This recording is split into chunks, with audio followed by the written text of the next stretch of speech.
Angga Wijaya pamer foto peluk wanita di pinggir pantai. Angga Wijaya kembali pamer potret bersama seorang wanita.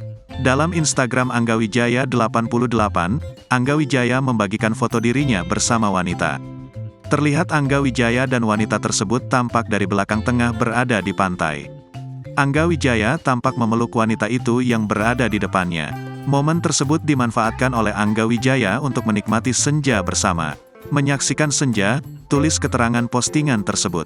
Namun, Angga Wijaya masih merahasiakan sosok wanita yang diduga tengah dekat dengannya itu.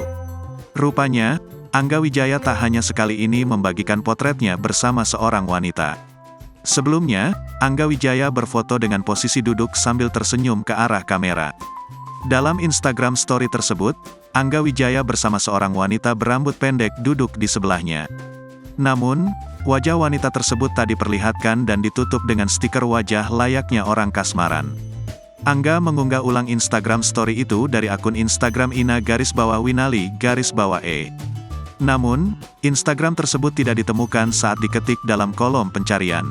Instagram story itu menggunakan lagu dari Cakra Khan dan Siti Nurhaliza, yakni Seluruh Cinta.